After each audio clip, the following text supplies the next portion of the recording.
up and we were talking to Joe, and they were like, "You are unlucky. You never drew swords to plowshares." I was like, "Well, I only played two.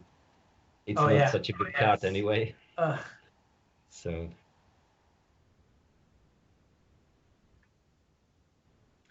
for sure. So it looks like we have round 3 of 5.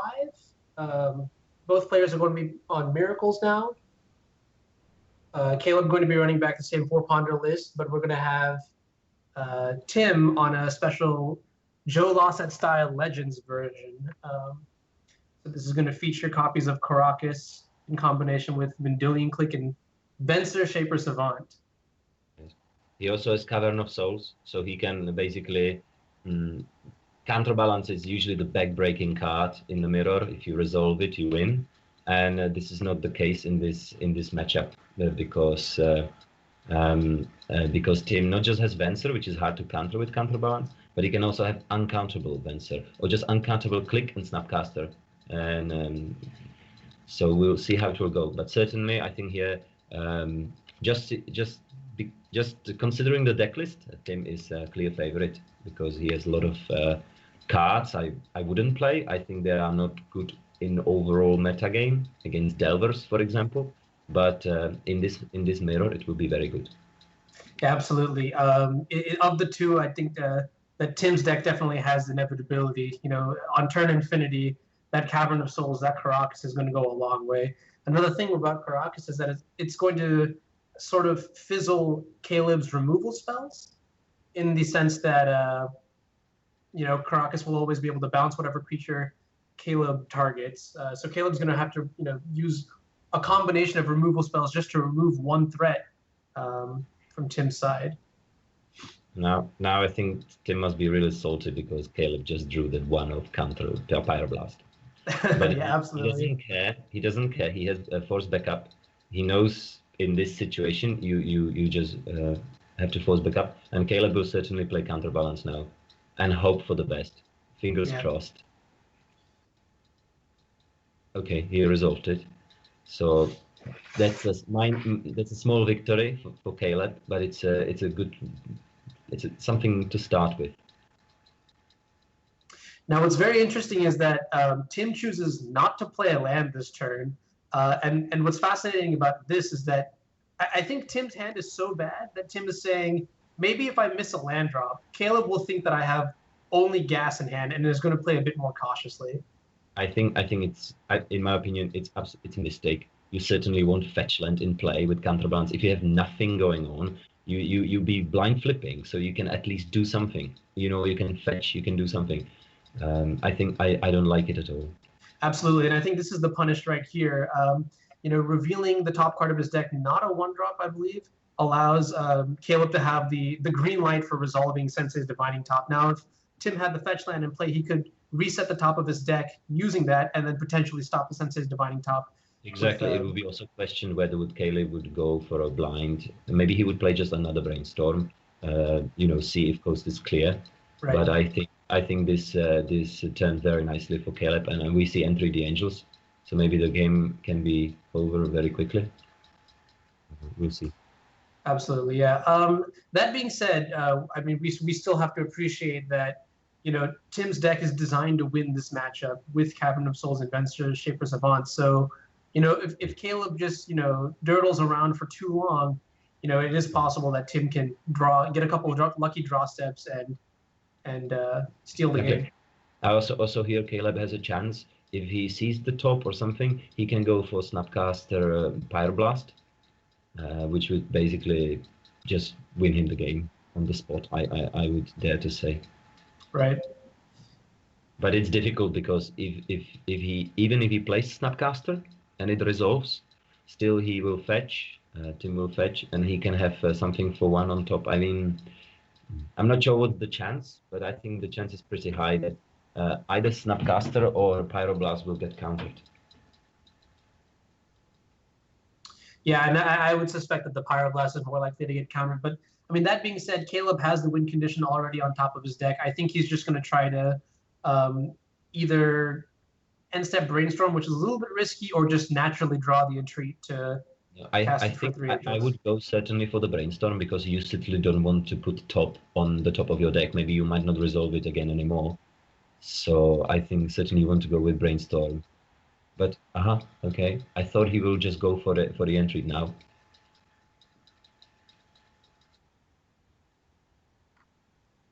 Sure, yeah.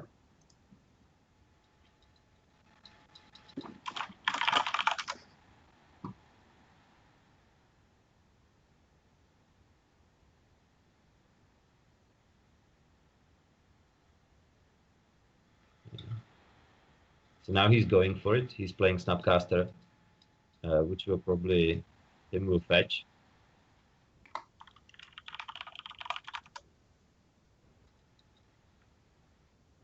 And what's fascinating here is that Tim revealed the Cavern of Souls, correct? Mm-hmm.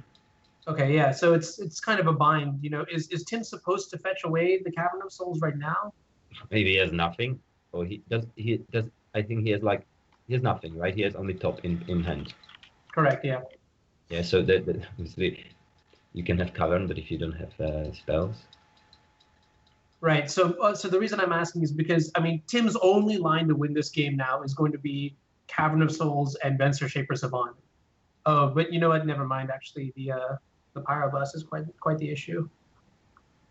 I think Tim lost it already here. He's now going to lose the counterbalance. He has Terminus on top of his deck. I think I don't understand why he didn't play that fetch land turn 3. Right. Yes, I think this game is pretty much over. I don't think he will Terminus now. He will just keep it in hand, probably. I think we will see entry the Angels end of turn. Oh, he will play it? Okay. Fascinating. Okay. Yes, whatever. So play it. We'll play Snapcaster later again. And I think Caleb will just enter it. And he has Counterbalance, Brainstorm, and Terminus to counter any possible Terminus. I think it would be actually better to keep Terminus in hand.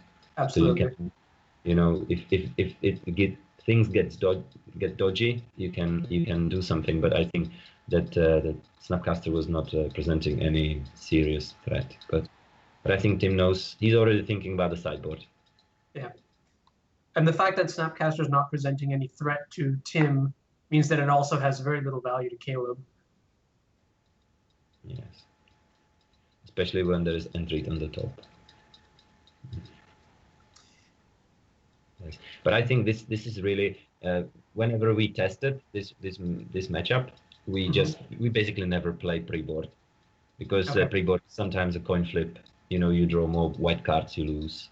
Absolutely. Yeah. I mean, so. even if it's two 4-ponder versus 4-ponder battles, there's a lot of variance game one.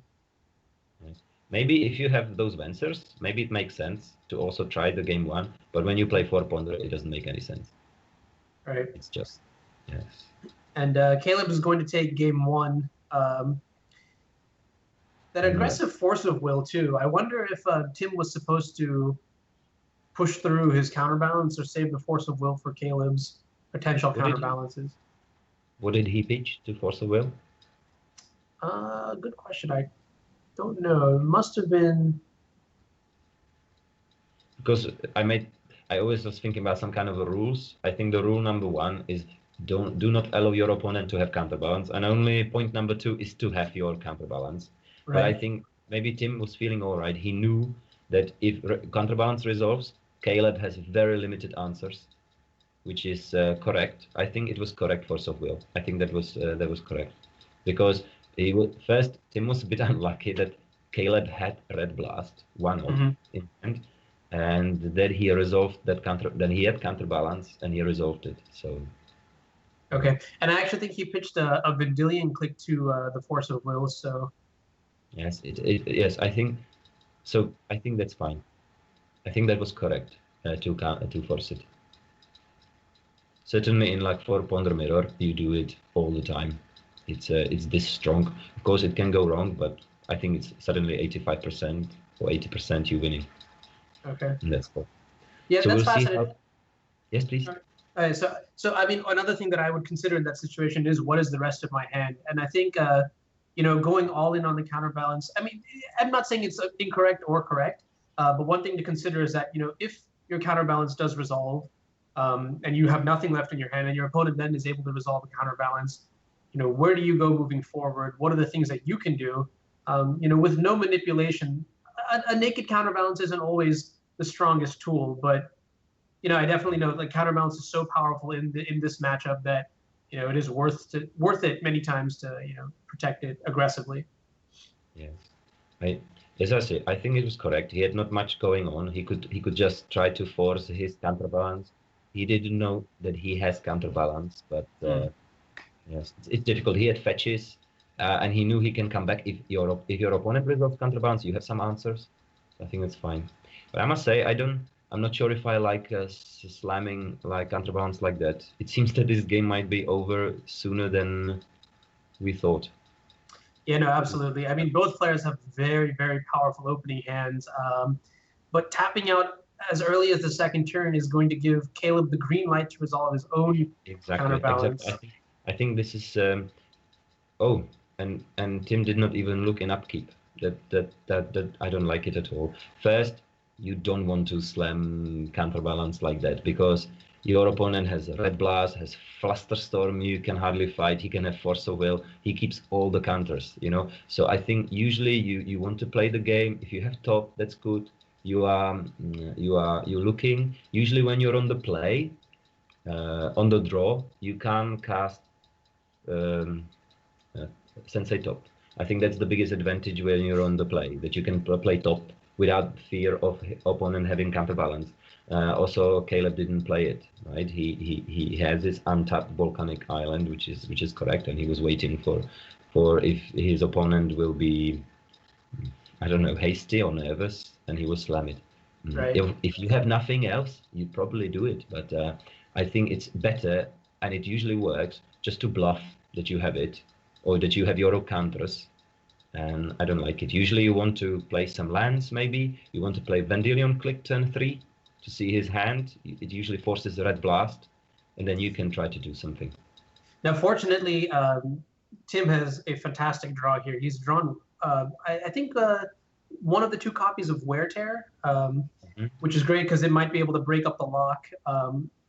If Caleb fetches right now, Tim has the opportunity to fetch a white source. Okay, and he's going to do it right now, actually, instead. Yes. And potentially break up the lock, yeah. Yes.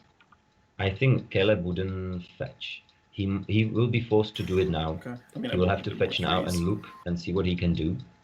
But normally, I don't think Caleb would fetch. Caleb, fetches are very valuable. You just untap. You're not in that much of a rush. You want to look on all cards. You don't want to. Some people sometimes it's correct to fetch and just prepare something for the next round. But I think Caleb normally wouldn't do it. Right, and I mean, especially once you're so far ahead, like what's the harm in waiting a little bit and fetching on upkeep if you really have to, that way you can keep your mana open to spin top however you need to. Yes.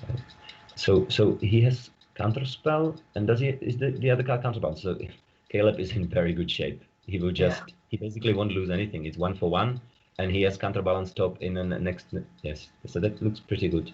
The only trouble is for Caleb that Tim will just slam Jace, and I don't think he has an answer. Would that be BM? That seems kind of BM. That's true.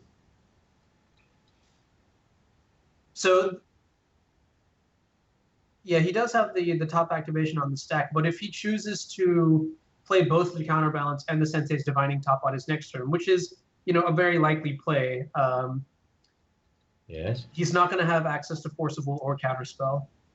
That's what I'm saying, that he doesn't have that Tim has nothing, so he will just slam Jace, and Caleb, he has Force. What was it? What was that? It's there's a copy of Top, Counterspell, and Force of Will on top of. I think just the only thing that really makes sense to me is for Caleb, he will just play counterbalance top, no question about it, and he will be surprised. Actually, it's kind of funny when you make the most powerful play in the matchup, and then it's actually, I mean, since we have full vision, we know that it's not the correct play. But Okay, so actually, I really like this from Caleb. He's just playing counterbalance. yeah, this is actually very heads up. Good job, Caleb. That's really good play. I really like it because he has something for one on top. There can be some tricky situation that after his next draw, his opponent can red blast, and he can't answer it. But I think it looks pretty good. We'll see what his opponent will do. Right, and Tim is going to pick up a copy of Engineered Explosives, which is, I mean, Tim doesn't have that many cards that will pull him out from behind in the situation, but he is drawing the ones that matter: the wear tear, the explosives. But it seems he's playing into the Caleb's plan. He could also here go for explosives. He didn't decide. He decided not to, and that top spin though. because it was also possible that Caleb would counter that explosives, but Tim couldn't know. I think this was very well played by Caleb. I really like it. Right. So the question is, how much would you pay for this Engineered Explosives? 3 mana, 4 mana, 1 mana, or 2? I would pay 3. 3. Okay. Oh, actually, yeah. Oh, I think sorry, in this situation, normally you pay 3, but in this situation he would pay 2, because if he didn't play top, it's very likely he has top on top of his deck. So I think it would be enough just to pay 2, because if you pay 3, you're opening yourself to some artifact removal. So, but normally you usually want to play it for 3. Okay. Yeah, that's actually a very good point. Not playing the dividing top the last turn must signal. I mean, that's good information, good pickup. Yeah. I think it really signals counterspell. It's you can you can. I think it was clear signal of counterspell. So I'm not sure if Tim got it. It's obviously easy to say it from here that we know both players' hands. Right. Yeah. No. I mean, like if you're in Tim's situation, you know your opponent has the Sensei's Divining Top, so you have to wonder why he didn't actually do it. There are very few cards that are safe enough, to merit that sort of abnormal play. So I mean, counterspell definitely could be on Tim's radar. Mm.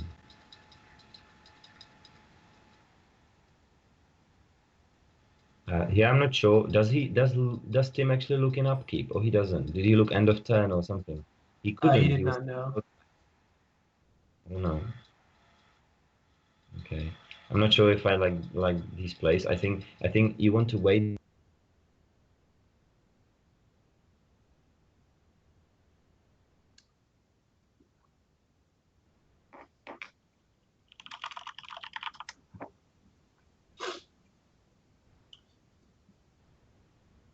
So it looks like we have apparently lost. Caleb is going to draw a lot of counter magic right now.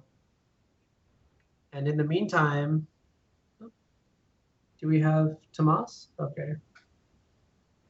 We appear to have lost Tomas. Okay. I'm sure he'll be back soon.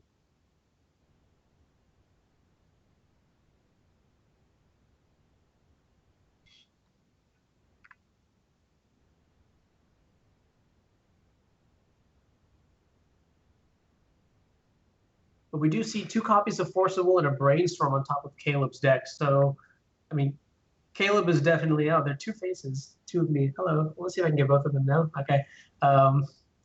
Caleb is definitely amassing this army of counter magic. I think Caleb is in a very safe position right now.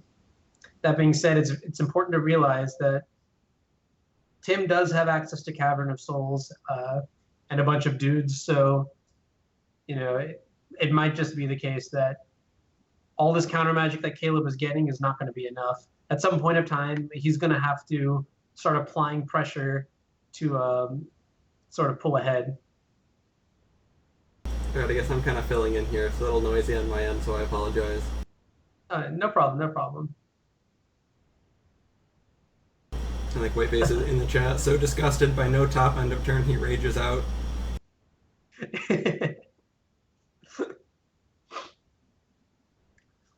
But yeah, Caleb's hand seems almost unbeatable. Unfortunately, there's no way for Caleb to shuffle his deck, so he really is just stuck with whatever's there. Granted, whatever's there is really good, but looks like Tim is slowly coming out of this. You know, I mean, we saw on turn 2 and 3, Caleb had already established countertop and was infinitely ahead, but you know, now it's not so far up as it was before.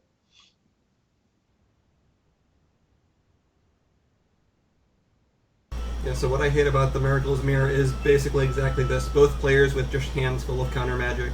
You know, if Tim can find a Cavern of Souls, that definitely pulls him ahead, especially with Dispenser. He's able to fight through it.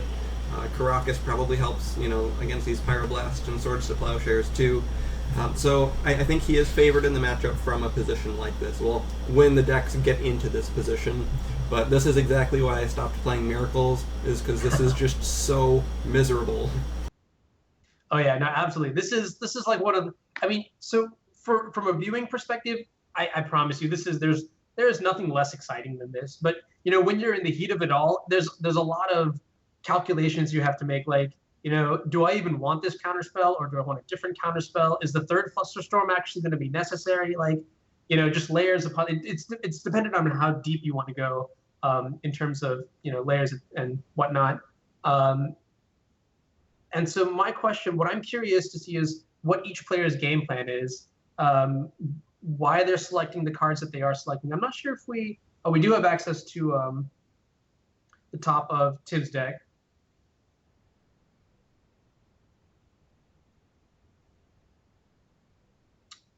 And Tim is going to find a copy of Red Elemental Blast, which is going to be pretty good in terms of just being like a really narrow, efficient 1-mana answer to almost anything problematic that Caleb could have.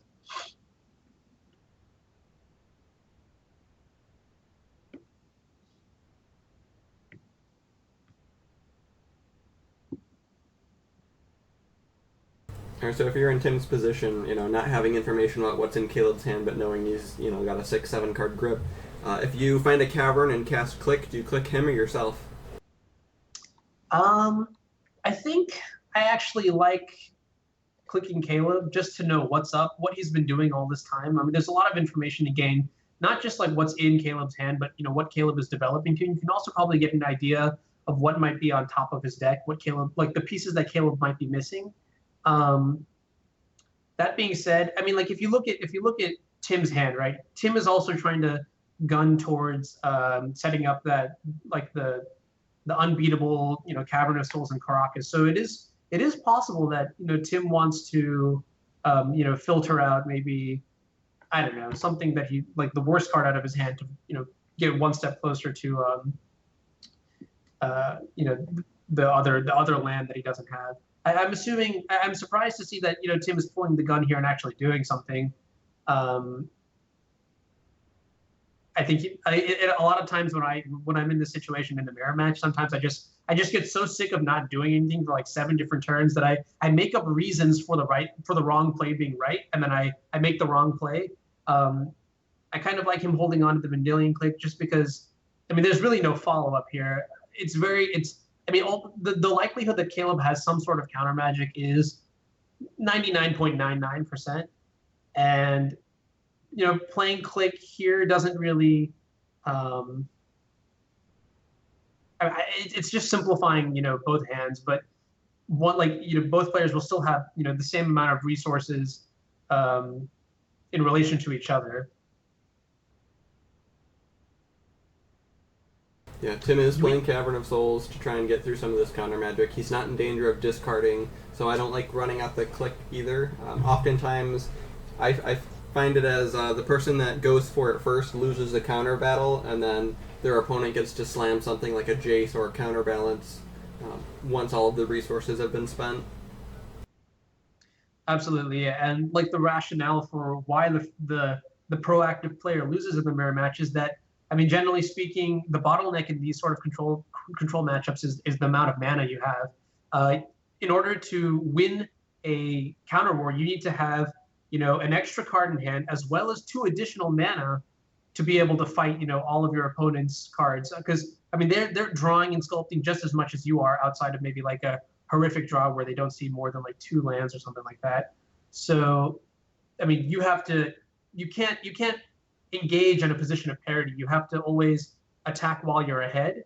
And I mean, a couple strategies are to either get a lot of card advantage, with like Jace the Mind Sculptor, or something like Predict even, or you can overload their mana by flashing in a lot of threats at the end of their turn, forcing them to sort of tap out, and then untapping and having a mana advantage to play more counter spells than they can. But it looks like Tim did draw a copy of Counterbalance, and this is for me, this is beautiful. Just seeing like a really long, complicated stack. Caleb deciding whether he wants to cast this Force of Will and empty all his resources to stop the Counterbalance from resolving. Though he does find a copy of Council's Judgment. Now, this is where it's going to get a little tricky. Does Tim have a 3-drop on top of his deck?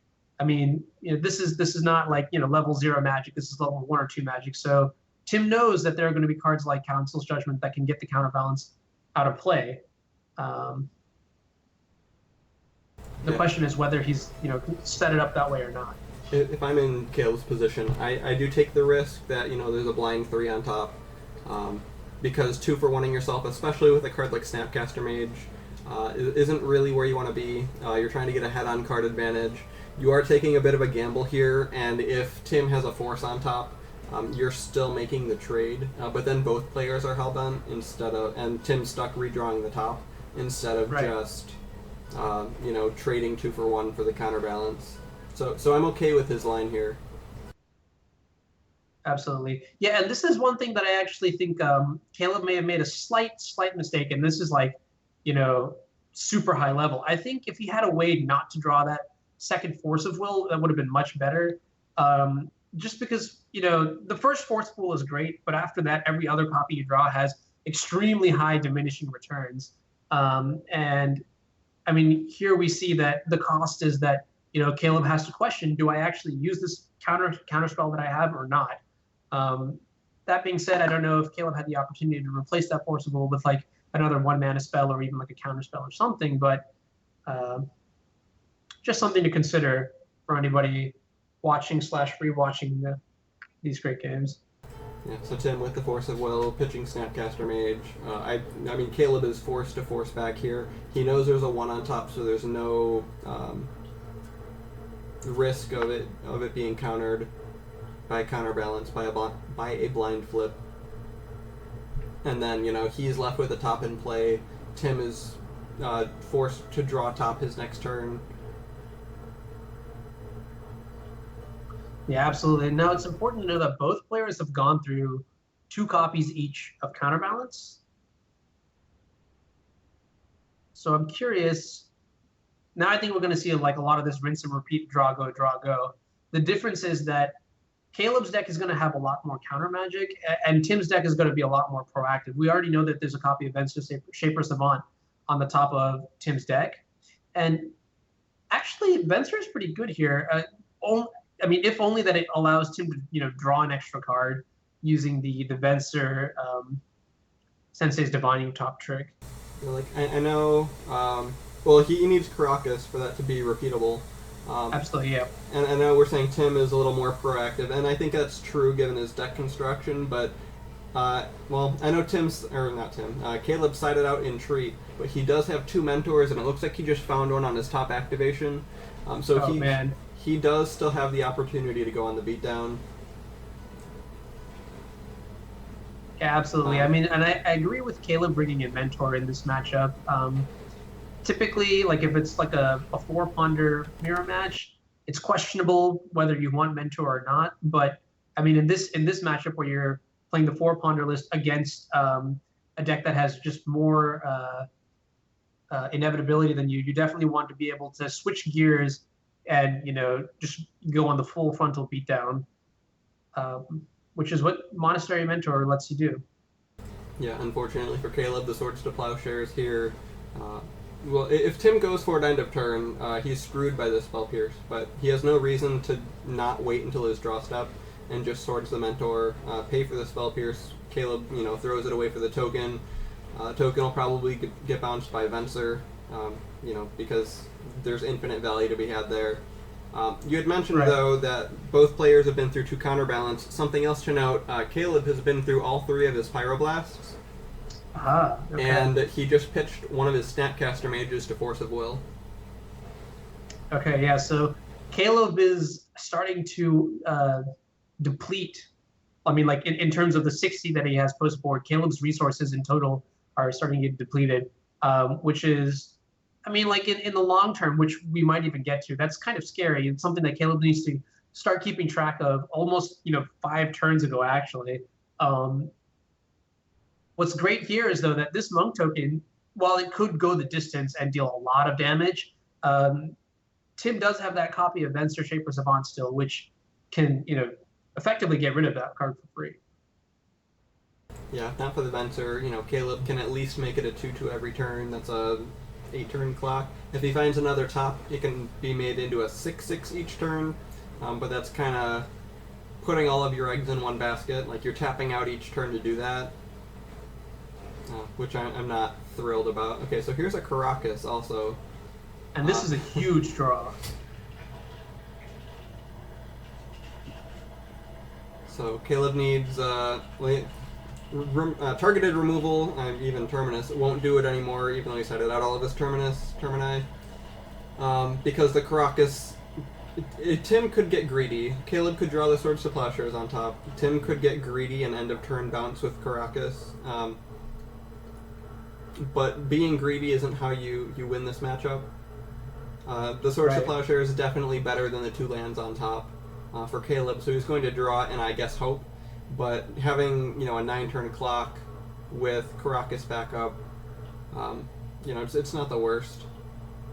Right, and this is the sort of balance that I was talking about earlier. If you look at the top of Caleb's deck, he's gone through so much action in his deck that slowly he's gonna eventually run into that huge chunk of lands that's remaining.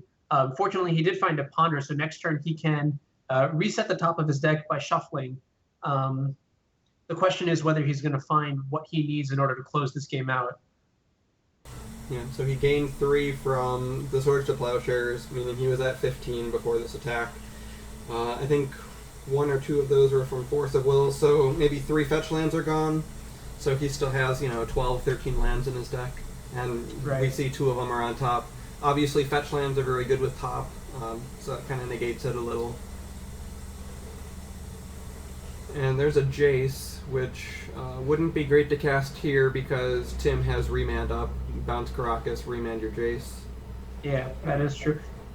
I mean, it also just depends. No, you're absolutely right. Yeah, I don't see a reason why Caleb would play in any events or shenanigans. I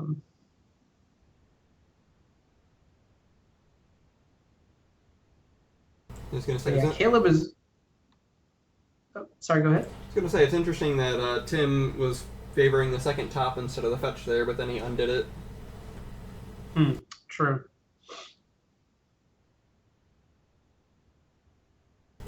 Caleb also has the option to use Swords to Plowshares as Fog here, a slightly worse healing salve. Yeah, I know. I mean, at this point, Caleb's still at 14 life, so he's not really at risk of dying. I usually don't panic until I hit around 3 life or so in this matchup. Does Tim just have to let this resolve if he doesn't find like a Red Blast or I guess he could hardcast Force of Will, but that costs him his Venser. Caleb holding up Tundra instead of Volcanic kind of represents that he might have Swords to Plowshares instead of Pyroblast. But with the 3 Pyroblasts in the yard, that's a pretty safe assumption to make. You want to hear a really bad joke, Mike? Always. What if Caleb had a Plateau instead of the Tundra? The one-time Plateau would be. When I started playing Miracles, I actually played a Plateau because I didn't have 3 Tundras. Nice. I went a very, very long time without playing red or white in Eternal formats. Basically since Apocalypse came out until Monastery Mentor came out. Oh, wow. Okay. That's a really long time. Yeah. Yeah, a lot of bug decks in there. Yeah. I do remember I did see Reed play Plateau once upon a time, but obviously Reed is just like psychotic when it comes to deck building with miracles. And I think he also had like Baneslayer Angel in his sideboard too, or something like that. It was incredible. And this was back when I was like just like a wee little child. I had only been playing the deck for like 2 weeks, and I walked up to Reed and I was like, "Why are you playing the Plateau?" And he was just like, "For these sorts of situations." And like my jaw dropped. I mean, he's Reed. Like obviously he's amazing in every single way. But yeah, back to the match. Caleb is going to shuffle off his Ponder and draw a blind Forcible, so he doesn't know. And I'd love to see Caleb, spin on his upkeep. But wow, this draw is huge. Jason the Mind Sculptor is going to land for Tim. And suddenly, what looked like such a bad start for Tim is slowly turning into, a win. When Tomas disconnected, I asked him, "Hey, did your net drop out?" And he said, "Yeah." And he said, "It doesn't matter. This game is over anyways." So, right. Yeah. Now look where we are. We're at turn 19. And good old Ziggy Stardust is taking down the Caleb D. Yeah, Caleb saying, if there's a blue card on top, I'm going to feel like an idiot, or some variant of that. Right. Which, of course, there is. There's that Jace. Oh, man, yeah. Well, the upside here is that Caleb could actually resolve his own Jace. But it seems much weaker in this board state just because Caracas Venser is doing things. It's certainly threatening. So this Jace is going to resolve. Tim has a top on top of his deck. He drew with top last turn, I believe, to keep Caracas up on Venser. So I'd be inclined to Fate Seal that away. No, apparently not. Okay, never mind. I may have been mistaken. But yeah, Tim with the second top. Right. I mean, post-board, I love brainstorming with Jace more than anything, any other option like Fate Seal or Bounce a Creature, unless I'm about to die or Jace is about to die. But the reason being that, I mean, the cards are so like efficient and effective in this post-board matchup. Like for a single red mana, you can destroy arguably the greatest Planeswalker in all of Magic's history. Okay. And I mean that's like sort of an incredible, trade or payoff or whatever it is, whatever you want to call it. By brainstorming immediately in this sort of board state where you're either a little bit behind or at parity, you at least have the chance to maybe reset the top of your deck or pull ahead in some other fashion. So Tim making the most common mistake that I see in Legacy, not just from Miracles but all decks, is he's playing spells before combat. If he wants to use this Spencer for something, bounce it, recast it, he's just not getting into damage on this Jace or not putting Caleb to 9. Absolutely, yeah. So it's funnier when it's, like Merfolk not attacking with Curse Catcher first. But, it's relevant here too. Just stop playing things before combat unless they affect combat. If it's a haste creature, that's fine. If it's an Anthem, it's fine. Equipment, fine, but the only thing this prevents is your opponent Swords to Plowsharing your Venser. Like, do you even care about that with a Caracas up? Yeah, absolutely. No, I agree with you here. I think the 2 points is definitely far worth it. Now, it's not irrelevant, we'll say. Yeah, what's fascinating here is that Caleb is opting to Force of Will this counterbalance, which, I mean, you see on board that Tim has the answer to it. So maybe Caleb's goal here is to sort of, he's going to try to plow the Venser. Does he bounce the Force or the counterbalance? Do you bounce the Force or the counterbalance here? That's a great point. I like bouncing the Force of Will here. Actually, no, there's no top in play, is there? Okay, yeah, no, then I definitely like bouncing the counterbalance. If countertop was online, I think there's a lot of merit in stopping the Force of, like in solidifying your own ground, because then you have Sensei's Divining Top counterbalance with an active Jace and the Venser Shaper Savant. But since there is no top in play, I think protecting your own counterbalances, or rather mitigating the card advantage that you can get from, capitalizing on the card disadvantage. Those are the words I'm looking for. Capitalizing on the card disadvantage is a much stronger play. It's definitely the grindier of the options. Perfect. I'm sorry. I don't know what happened. It was just, I don't know. It just did not work, and now it works. I actually thought the game was over. What happened? Yeah. Oh, a lot of stuff happened. Well, if you look at the board state right now, I think so. Tim basically just started drawing a lot of threats like Mendelian Click, Snapcaster Mage. I think he drew a couple of a copy of Counterbalance, and Caleb's hand had a lot of counter magic, but there were also a lot of Force of Wills. Tim was able to trade up, and like a couple turns later, Caleb had almost no cards in hand, and Tim's deck has a lot more threats. So while Caleb was drawing, lands and ponders, Tim, was fortunate to draw Jace's, Vensters, and counterbalances. So yeah, the game went a long way. I also thought that it was going to be over on turn 3, but Tim. I really like that play that Caleb made there. That he didn't play the top and he just counterspelled Jace. So in that moment, I felt it's over, and this seems actually heavily in favor of Tim. I think this will be very hard for Caleb to come back. Right. No, I definitely agree with you here. Caleb is going to have to draw some way to get this counterbalance off the table, as well as a way to end the game rather quickly, because Tim's Jace it's going to pull Tim further and further ahead, whereas Caleb's Jace is going to try and get him back up to parity. So. Yes, there are too many things for Caleb to get through. Exactly. I always felt that if you have top and counterbalance against Jace, you win. But here he has counterbalance, top, and Jace, and Venser, and Caracas. I'm not sure how. Yeah. Yes, it's a lot. Exactly. I don't like. Well, actually, you know what? Tim does have a brainstorm in here. I wish he would have put the Vendilion Click back on top of his deck to stop a counterbalance. Sorry, Judgment or yeah. So Tim's going to even it up 1-1. Oh, now I get it. It's still the game 2. I thought you were just telling me how game 2 went, and then we will proceed to game 3. Okay, so this was game 2. I'm sorry. I thought it was okay. No problem. Fascinatingly enough, Caleb did not board in his 2 copies of Wear Terror. I think I would like to have 1. I don't think I want 2, but I'm surprised he didn't bring in. Is it the Static Caster? I think that card.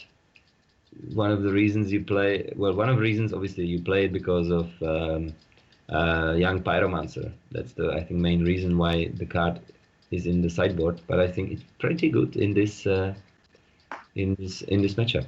It's definitely a good way to invalidate the sort of on-board presence that Tim can get with Vendilion Click and Snapcaster Mage. Both creatures do have 1 toughness, so Staticaster is very efficient in killing it. It's also a recurring piece of removal that can fight through Caracas. Yes. And if I'm right, I think Caleb kept in some Swords to Plowshares. Am I right? Yeah, he kept in 2 copies. Okay, I'm not sure. Probably again he doesn't have enough probably cards to bring in from the sideboard. But I normally don't keep any.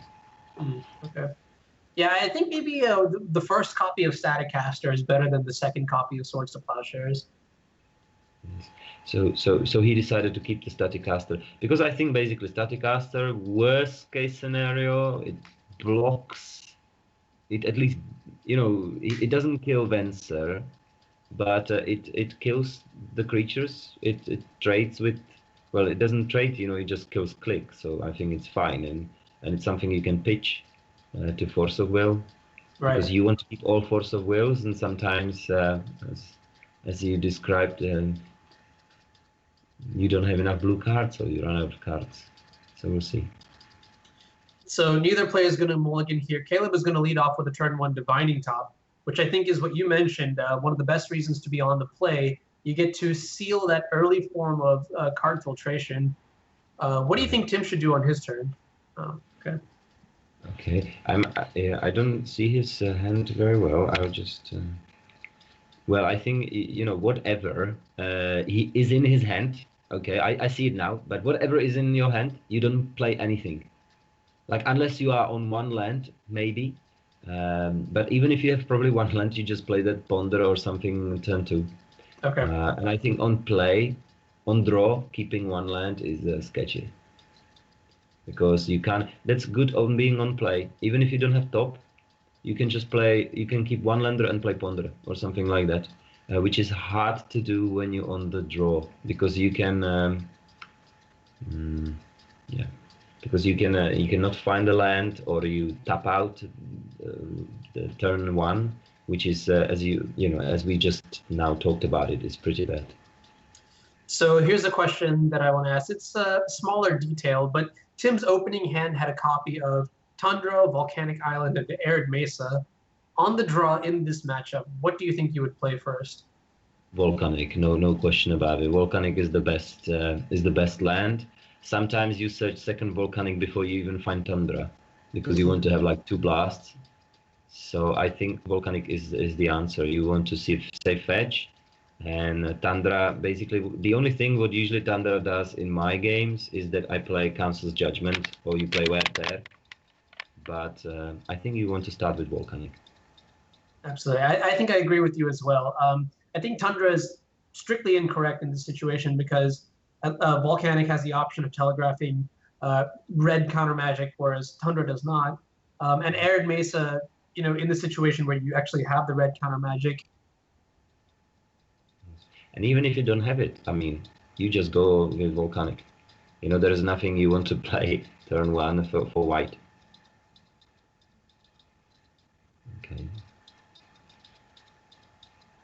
Okay, and here's exactly the thing we were talking about. I think here this is nice for Caleb that he could start with top.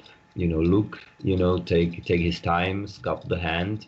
And usually when you have 7-8 cards in hand, you start playing some cards. Preferably when you have 7 end of turn Vendilion Creep, it's obviously ideal. But he doesn't play that. But actually I found that even playing Snapcaster end of turn just for brainstorm is pretty often very good, because he doesn't want to. Often your opponent does not want to counter Snapcaster just for brainstorm, but then you just attack and attack and attack, and he will have to answer it anyway, And when he wants to play his Snapcaster to block, you can blast it. It's I think it's pretty good. I think I agree with you too. One of the ways that I always get ahead in this sort of mirror match is just like chiseling away. Snapcaster is one of those cards that it's not that powerful when you're flashing black a brainstorm, but it's also not it's not something you can ignore. So your opponent will always hesitate when you flash the Snapcaster in. But the thing is, like, over the course of time, that 2 damage will add up, very quickly. 9 turns in the Miracles Mirror match is really, not that much. Exactly, and I think Caleb is going for it here. I think I really like it. We'll see what Tim will do, but there's nothing more frustrating than being forced many turns later playing Pyroblast just to kill Snapcaster. I mean, he can't it, which is fine. But I think here Caleb will look. We'll see what's on the top, and he can actually now go for counterbalance. I think and now Tim played Brainstorm in his turn, which I don't understand very much. You want to have a mana open. So I don't know, Caleb will now find maybe Faster Storm, maybe another land, and I think he's in a good spot just to play counterbalance. And he has another counterbalance. I think next turn we will see counterbalance. Right. Not to mention, he has a good follow-up with the Monastery Mentor, which is obviously incredible in this match. I think the argument for why Tim cast the Brainstorm there is that Caleb had finally tapped out, and Tim could cast the card without having the Brainstorm countered. But I think the upside of casting the brainstorm then is heavily outweighed by the downside. Exactly. And now if Caleb was thinking about not doing this, after he played the brainstorm, he was like, okay, here's just one mana open. What can he do? There's no real way how Caleb can get punished here. I think he's going for it, and it's certainly correct. I remember we were discussing back then with Philip what would be the best sideboard card against Miracles. Mm-hmm. At the time we played Pierce, and we were thinking it must be something that costs 3. It's not blue, and it's not instant or sorcery. That was like how we got it. And then Mentor was printed, and it kind of fits all these categories. Yeah. It dodges Blast, it dodges Pierce, and it's hard to cut it with Counterbalance, but it's not too expensive. So that's the 3. Now, what's very fascinating here is that Caleb chooses not to protect his Counterbalance. How do you feel about that play? I think it's fine because he has another one on top, and he doesn't have to be too crazy about it, because if he tries to protect it, he taps himself out, and that's exactly what we wanted to avoid. Yes, and now he's in wonderful spot. He will just blast. Okay, call counterspell, Jace. Mm-hmm. Yeah, actually, in this situation, I think I would have rather Pyroblasted the Jace instead of counterspell. Well, really? Counterspell is more mana efficient. I think it's difficult. I think it's maybe better to have counterspell, but I think it's both plays have its merits. Now he will play Counterbalance, he will have Blast, and he can even look. So it also and his opponent is tapped out. Maybe that's why he decided to. So the reason I think that playing Counterspell is slightly worse than Pyroblast is that in terms of mana usage, yes, you are using all of your mana with the Counterspell, but you have an active top in play. So when you cast the Pyroblast, you can still use the rest of your mana with the Divining Top. Now, the flip side here is that if he had used the Pyroblast to stop the Jace, this turn he would have been able to cast Counterbalance with Counterspell backup for non-blue cards like Mentor, Explosives, or Wear Tear. Yes, I agree. I think few things are more frustrating than when you have everything locked up and suddenly he has like a random entry the Angels, which I usually side out because it's you have so many other cards you want, and then you have nothing, and just a random entry the Angels can kill you. So in that case, yes, it's better to have maybe that counter spell. Here it was very close because had he blasted, he could still look, set everything up, and had counterbalance with yes. I think it both had its merits, and he decided to go this way. So we'll see. Absolutely, and so Caleb is going to reveal Monastery Mentor off the top of his deck, and this is a really, really big draw. It's a big reveal rather for Caleb. It's going to stop the end of turn Vendilion Click. If Tim is able to find a Cavern of Souls, though, I think this game is going to turn around in a heartbeat. Yes, but that's true. On the other hand, Click cannot beat Mentor. That is true, yeah. Yes, it's just okay. You can do some things. You can block things. It's obviously Click is very good when nothing is happening on the board, but when actually that's the reason why we don't play Click main deck. That it's pretty bad against a lot of things. It's too slow. It's just sometimes you need to do something on the board, and Click at best trades. And doesn't always trade, but obviously after board, if you're playing against certain matchup, it's amazing. Right, I definitely agree. It's incredibly good. And I mean, there are a lot of other cards like that, you know, in the Miracles deck that are polarized.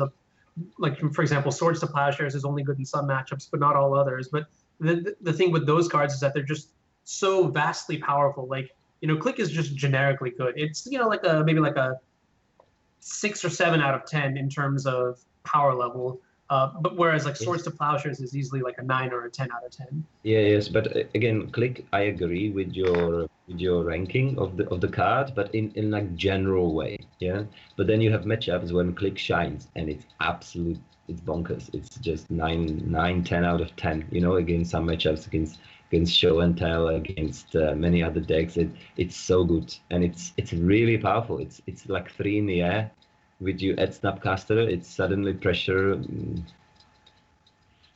that you sometimes even beat 12 post. Sometimes. The dreaded 12 post. This Spell Pierce is going to be some big game. Yes. Huge. So in this situation, do you think it's correct to cast the explosives for 4? I feel like I would have rather casted for 2 in this scenario. Okay, so he knows there is something for 3 on top, right? The Mentor, yes. Yes, probably it'll be better to cast it for 2, but I think the problem is that if you cast it for 4, he can have some other answers, you know? It's so difficult, you know, and I don't know. Because suddenly that Wear Tear or Cancel Judgment that did not do much, he can even explode it away, you know? So I don't Right. like that so much. And now this... Now Tim will need... Okay, that's not what he wanted. So, Yeah, this game I feel is over now. With Monastery Mentor in play, Tim has very, very few turns to actually draw out of the situation. So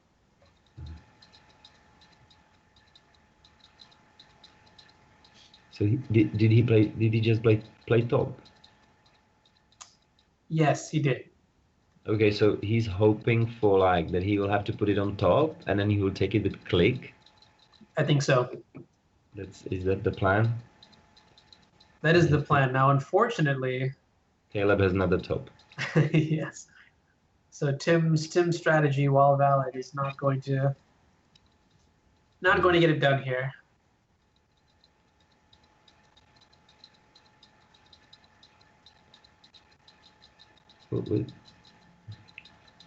Okay, now I get it. Of course, it's interesting. I didn't get to see how Caleb rearranged the top of his deck. Yes, but I don't. But Caleb still didn't put top on top, right? So what's the point of clicking here? I'm not sure. Caleb was tapped out. Maybe there's nothing else. You know, this is the safest time. I mean, if Caleb untaps, maybe he can do some sort of shenanigans. I'm honestly, at this point, it almost, I mean, maybe getting it click into play is better than potentially not even being able to get it to play at all. That's one line of justification. Okay, so if we were debating whether this game is over, it's really, yeah. And I think Caleb was happy with the Caracas in play, with his opponent playing the last card from hand just to force it, and he knew it's over. Right. I mean, I don't recall how Tim sideboarded, but if he does have Terminus in his deck still, like maybe there's like a 0.001% chance that he draws exactly into Terminus. Caleb's gonna have to make a mistake here, but you play to your outs, you know. Yes, maybe it makes sense for Tim to keep some Terminus because if the long game favors him, but I don't think but Caleb cannot afford it. And apparently Tim doesn't play Mentor. That's right? Is that correct? We can find that out in a second. Yes, because that would be another reason to play Staticaster for Caleb.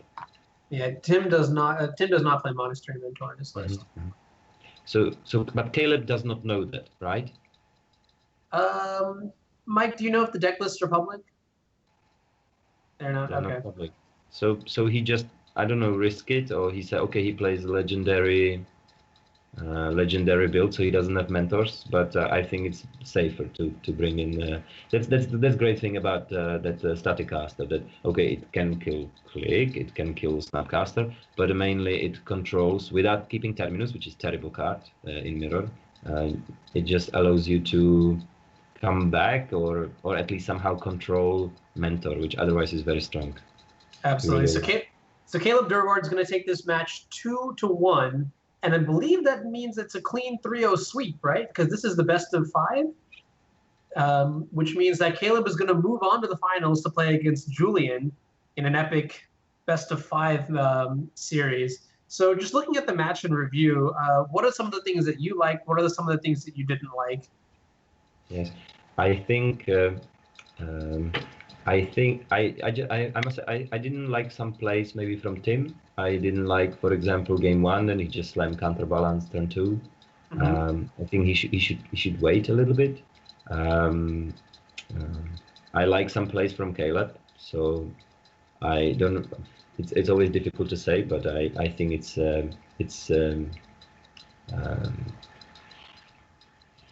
seems to me from what I saw that better player won, so we can be happy with that. I was surprised that he didn't. I'm quite impressed. I didn't see how it went, but I was quite impressed that Tim came back game 2. I like the play with that top and rearrange and counter spell. That was pretty cool. And I was surprised that Caleb had the guts not to bring in that Staticaster, because if his opponent. Hello, Caleb. Yeah, hi. Caleb's face is just floating around back and forth. I can start a different deck, right? Yeah, no, I definitely agree with what you're saying there.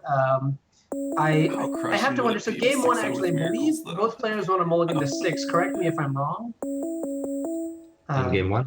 Yeah, I'm not 100% sure, but if they were, does that make sense for Tim to be a bit more aggressive in slamming the counterbalance on turn 2?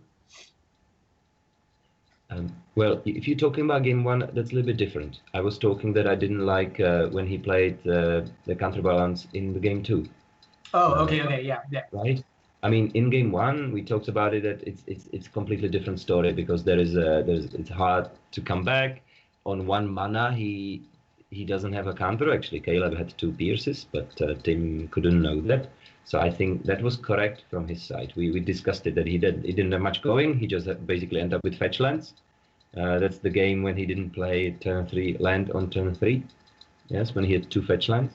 So I think that was correct to play it. But I did not like when after sideboard you have to be much more cautious. And yes. So I think it was interesting.